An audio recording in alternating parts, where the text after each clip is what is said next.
All right, thank you all for being here. I want to start off before we get into the game. Start off with something on a positive note. Is I want to congratulate Coach Nealon. I know they got announced. I've known for a little bit, but I think it got announced last week about his name going to be up in the stadium, and what a well-deserved honor. I'm really happy for him, his family, and so I think Tony was telling me it was Coach Nealon's first job was at Cincinnati, correct? The first team he played at WVU was Cincinnati, and now name's gonna be put in the stadium on a full-time basis against Cincinnati. So one of the best people I know, and he's been great to me. So I'm very, very happy for him. Turning it back to our game, something I'm not real happy about. Really disappointing loss to a good Oklahoma State team, and I think. They played well. They've played well 3 weeks in a row.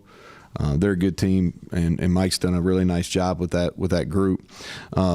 Small margin for error in the Big 12. You've heard me say that. Fine line. We're could be 6-1, but we're sitting here 4-3. And the reason behind that is, we had leads in the fourth quarter the last 2 weeks, and we haven't finished. We haven't finished very well, particularly on defense. Haven't played well at all in the fourth quarter. I think the biggest stat from the game on Saturday for me was 17-0, and that was points off turnovers. We created two, one on special teams, one on defense, and we turned those into 0 points, and they got 17. They jumped off to 10-0 start based on 2 turnovers from us offensively. So I think that was the big stat takeaway. Kind of recapping the game, I'll talk special teams first. Our field goal block team continues to be really a strong point. We got pushed and affected that kick there at the end of the half. We blocked a punt. I think we're one of the leading teams in the country in block kicks so far. Our kickoff coverage was better, still maybe not good enough, but better than it was against Houston. And I thought Ollie Straw bounced back. Probably had his worst game of his career versus Houston. Bounced back, 45.3 net, which is elite. Missing too many tackles on kickoff, and that's really a lot of the same culprits that are missing tackles on defense. And then the penalty turnover. I talked about it after the game. That should never happen. Should never happen at this level of football. Just very poor. And so. Defensively, quite simply, just wasn't good enough. Our D on the positive side, I thought our D line played better. It did not play very well against Houston, but I thought they bounced back, and most of those guys played better. But we played poorly at outside linebacker, at inside linebacker, and safety. And those are all your leverage points on defense. And we didn't. At our spear and our spur, we didn't do a good enough job of maintaining leverage and using our hands. At safety, we didn't fit the run. We let their motion affect us more than it should have. And then our linebackers, we got too close to line of scrimmage, and then we missed tackles, and we got out of gaps. And so just did not play anywhere close to good enough at inside linebacker, outside linebacker, or safety.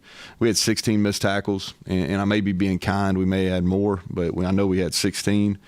Our run defense, it was not anywhere close to what it needs to be.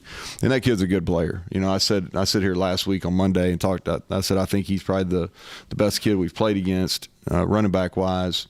And he's really good, and we gave him a lot of air to run in. And so, and then a couple killer penalties. We had a unsportsmanlike by Lee. Like, we had them at 2nd and 12 we just had huge momentum, got a kickoff, tackled him, I think the 16-yard line, -2 on their first play, and he gets that penalty. And then Ben's late hit. It was a good call, and it was late, and had 30 yards on that one play, which was killer. And that was on a drive they took the lead. And just overall, I think the takeaway from defense is like we have to be better fundamentally. And so if you look at it, like when we played good defense, there for the stretch where we had Pitt, Texas Tech, and TCU, all 3 of those games, we played quality defense. And Texas Tech and TCU are both TCU had their quarterback. They were playing really well on offense. Texas Tech has played well on offense, and we played really good fundamentals. And that's where it's really fallen apart against Houston, particularly in the fourth quarter, and then last week in the fourth quarter. We're not leveraging the football, and we're not keeping our edges, and that's the. And then we're not using our hands, and that's why we're getting some yardage on perimeter screens we shouldn't. And the last thing is we got to run our feet through contact. It's pretty elementary stuff. It's things that we've done well, and that's why it's really frustrating. It's disappointing because we've done it well on tape, and we didn't do it well in the last two fourth quarters, and it's cost us. And so we have to get back to really some of the basics this week and do some things that maybe you wouldn't normally do during the season, but we're going to have to do that this week to get ready, because I'll talk about Central Florida here in a second, but it's not going to get any easier from a tackling standpoint.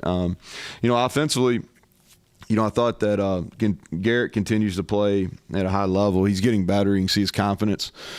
He had 3 really costly plays. The interception, he threw that double move into cover 2. He should have hit Cole or just ran it. That was a bad decision. He knows it.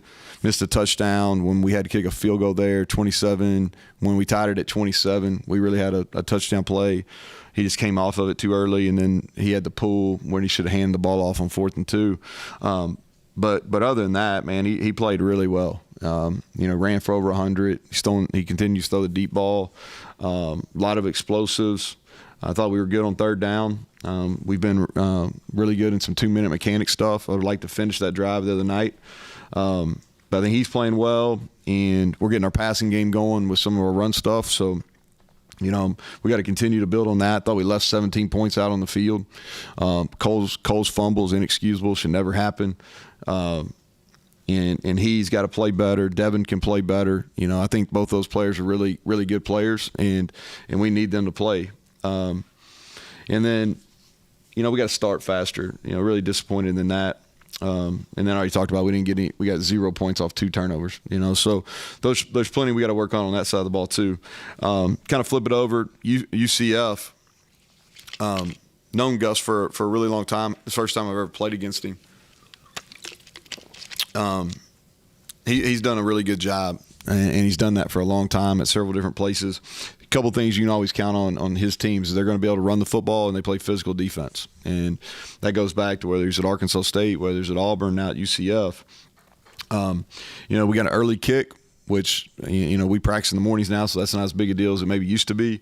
It's going to be hot. It's good. We're going to have a nice week of weather here, it's going to be in the mid-80s at kick there. It's going to be in the mid-70s here for most of the week. So don't expect that to be an issue, but we got to prepare for that. And both teams need a win. I think, but they're coming off one of their better performances. I thought they played really well in Norman last week against a team that's probably one of the top 4 or 5 teams in the country right now. If you look at them special teams wise, they got an Australian punter, so they'll spray the ball all over. Dangerous returners. They're one of the running backs, number 0, is he's super, super fast, and he's had a couple plus 50 returns, and he's going to be a threat for us. And I feel like I say that every week, but that's the challenge. They're one of their slot receivers, number 3, Towson, is their punt returner. He's a threat also. Offensively, they're a spread team. They're going to tempo. They're a run first, but they're hitting some explosive passes. Plumlee's back. He's dual threat. He's really fast. He throws the ball from a bunch of different arm angles. You can see the baseball. A lot of the same things I say about Garrett. We talk about arm angles and quick release. His back. He's still playing baseball, and you can see that in his game. Kid's a winner. This is one of the best rushing teams in the country. Herb, who I know some of y'all know, he's their offensive line coach. He was here early on with Rich, and he's done a good job running the football everywhere he's been. And so they're creative with it. You gotta defend the whole field. They're going to use a lot of different motions and things like that to get the receivers involved in the run game. And then we got to handle tempo. Texas Tech played fast. Oklahoma State played fast. TCU played fast. Central Florida's going to play fast. So we've got to be able to handle that. And Defensively, they played their best game, in my opinion, versus an Oklahoma team that's really good on offense. That's the best they played the run. I thought their defensive front is they're long, they're big in the middle. They've got a really good pass rusher in number 3. This is probably the best corner tandem we've played since Penn State. 2 long guys, one's 6'3", one's 6'1", 6'2", and they're going to lock them up and play man coverage the whole game. So we've got to build. We've been getting better at press. We've got a huge challenge for us this week, and for us, it's just about getting better. We got to continue to put ourselves in positions to win in the fourth quarter, and then you got to close out games. You got to be able to close out games, and that's what this league comes down to. It's what it's going to be like on Saturday. It's what it's going to be like for the rest of the games we play this year. And so, wish we played right now. And so we need to get back and have a great week and get down to Orlando and put a better product out. So with that, questions. Back to defense a little bit. 2-part question. First of all, you haven't gotten a ton of pressure the last couple of games. So what there? And then the second part is, I know you don't have a lot of bodies, but is there any thought of personnel changes in what you're doing? So we're really limited. I'll deal with the second one first. Is we're extremely thin at linebacker and safety. So what we have is basically what we have. I think Caden Beiser is going to play in this game. We're going to get him in early. I think our linebackers played too many snaps last week, so he'll play early in the game. And that's about what we have at linebacker right now. It's safety. The safeties that have been playing are going to play. We'll rotate the 3.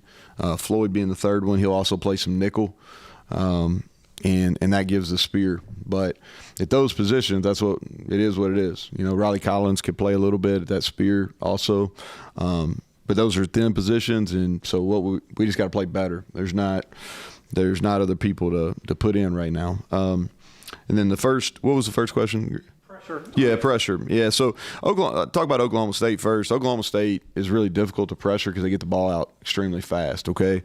And Bowman, he gets a lot of depth.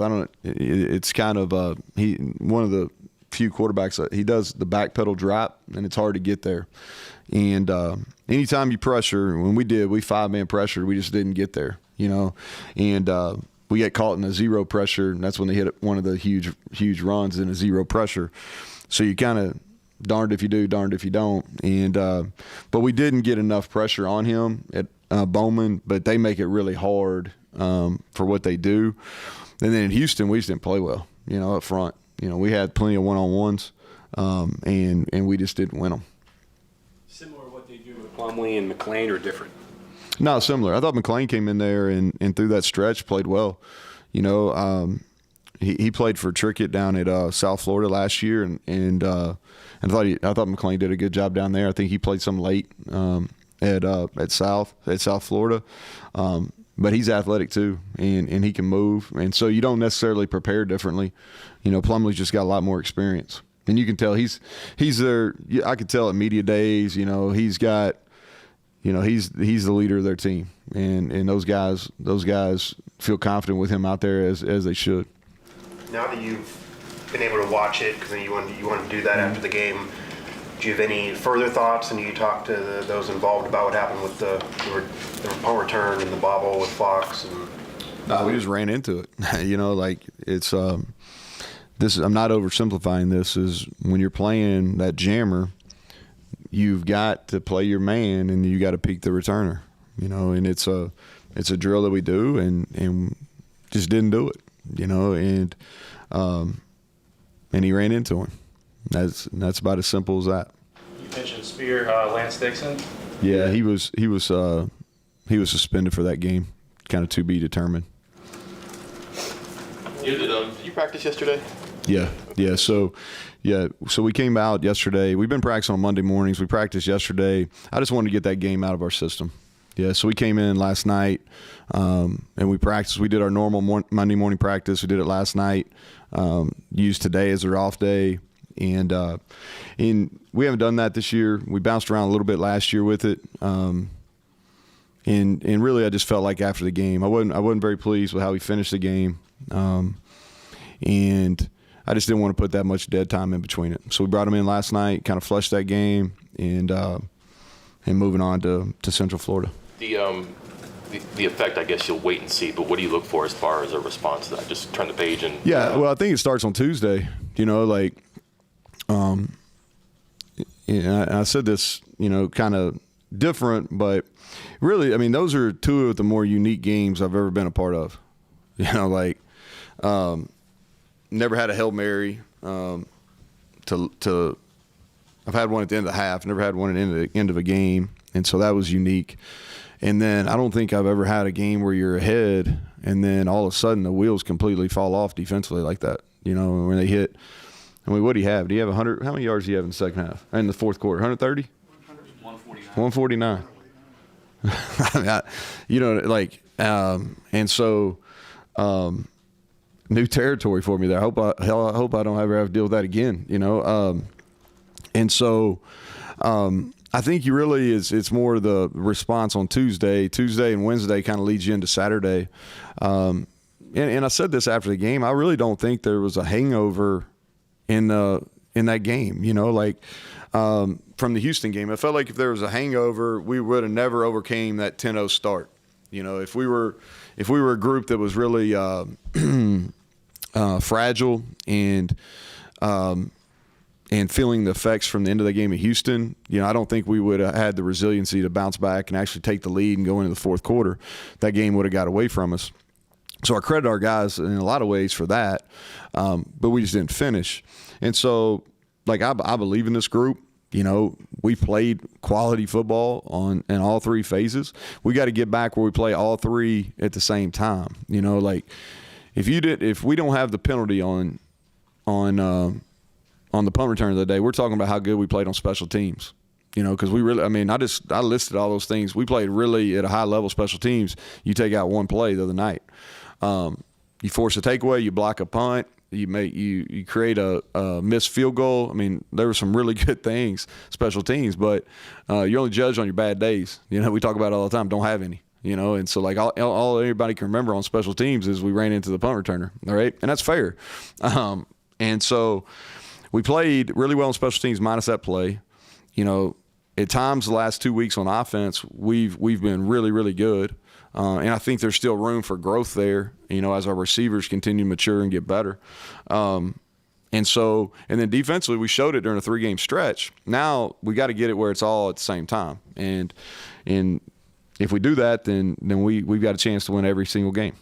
EJ Worth, the guys made some plays the past 2 games. Mm-hmm. You guys, it's going to continue to see more time? Yeah, he'll continue to play, and he played his most snaps in the game on Saturday, and he'll continue. He had a little shoulder injury that he's bugging, but he's practiced for about 3 weeks in a row, and you can tell the reps, he's getting better. And he can really run. He gives us a whole different dimension when he's out there. Starts in the game. Mm-hmm. Your profile is about the same first quarter, third quarter. Same number of points. Yeah. Not scoring more than one touchdown in any game there. I'm sure you've looked into that and tried to come up with some answers.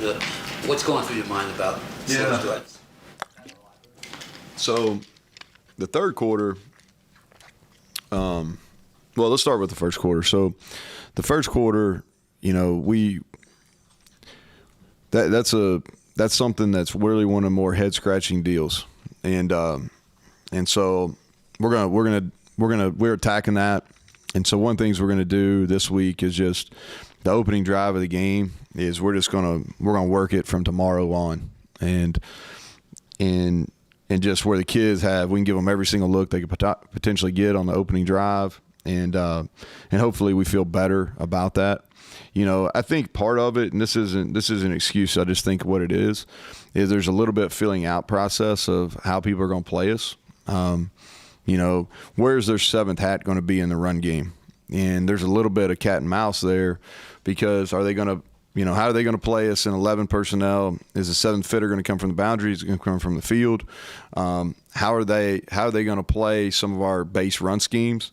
In 12 personnel, are they going to stay in their base? Or are they going to add another D lineman? So there's a little bit of a cat and mouse there, where once you figure out what they're doing, then you got better answers. And there's some just where we got to execute better.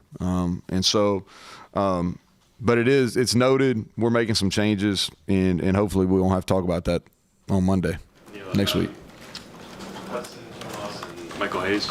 So Michael Hayes is fine. He had that and it ended up being a cramp when he tried to get up. So that was odd too. What it hurt us because he couldn't kick the onside kick, and so Hudson too early. He got rolled up there on our touchdown in the first, and whenever our first touchdown was, he got rolled up right there. So too early to tell. I would say doubtful unless he makes some good improvement. No. He'll play. I mean, doubtful for Saturday. I think it depends on what it looks like tomorrow. Tomas is going to be available. Yeah, he's going to be available. You know, whether he'll start or not, it'll be how he does Tuesday and Wednesday. But he'll definitely be available to play. Running back said Justin Johnson earned more playing time. Yeah, he earned more playing time. And Jaheim, we need to play. We got to break some runs. You know, Justin got downhill fast and was really decisive. Jaheim's got to practice better so we can play him. You know, because he's the one that can really hit home runs. And that's, you know, we're blocking pretty well. And there was a couple. If you go back and watch the game, there's a couple that could have been big ones. You know, especially early in the game, where we're getting 6 or 8 yards. But man, those can be home runs. Talk about the need to save games, have a chance to win in the fourth quarter. Ultimately, how difficult is it to win when you don't win the turnover battle? Yeah, it's hard. You know, the ones that are frustrating are the one Cole Taylor. You know, that's a frustrating one, and then obviously the special teams one is frustrating. You're gonna throw some interceptions when you throw the ball downfield. You're gonna throw some interceptions, so you can live with those. You know, I'd rather him not. You know, he knew better than doing that, but you're gonna have some interceptions if you're gonna throw it down the field. It's just one of those things that you got to be okay with. But we haven't fumbled the ball on offense very much, and that was a careless. That was just not taking care of the ball, and you can't do that. And so, and then the special teams play that like I said, I don't know how much clearer I can be on that. That should never happen, but it's hard. But it's really not the turnover. And I think I said this maybe in preseason or last spring. It's not as much about turnover. Turnover is important. It's about what do you do with turnovers and that points. And that's where we really lost the game. Is they turned the ball over twice too. The difference is we didn't score any points. You know, and if you look back, you lose 14, and the turnover point differential is 17-0. Pretty big telltale. Is that part of why the loss to Oklahoma State stings more? You mentioned that stung more to you than the Hail Mary loss. Well, so the reason that stings more is, all right, we had in the fourth quarter, we got 24-20. We get a great stop, all right, and we got the ball to go. And at that point, I think we'd had 3 drives in a row where we kind of went up and down the field. And I felt like we were really getting ready to take control of that game. And then we run into our punt returner, and then they score. You know, so it's 27-24. And then we answer again. You know, we go down, tied back up, 27-27. And then we have 3 runs that where we misfit, and that is where I have a really hard time because, I mean, 3 explosive runs, you know, not just – and we ran – and on 3 of them is – the first one is we misfit it. The second one is we have 2 guys that should have really viced the ball right there, and he just runs right by us. And the third one, we have a free hitter that runs right by the ball carrier, you know, just bad defense. And so – really frustrating for me because I thought the game against a really good team was winnable, and we had it, and I thought our kids showed resiliency, and then we just didn't make the plays down the stretch. You know, you mentioned Gus's success. Mm-hmm. You think about the schools he's been at and the amount of resources, the difference between those schools. What's the through line for him, do you think, that he's been very successful at 3 kind of different places? Yeah, so, I think if you go back to his roots, I think he'd probably be better to answer this on his own, but, you know, he's a really successful high school coach. Gets a coordinator an opportunity, goes to Tulsa, does a really good job. From there, goes to Auburn.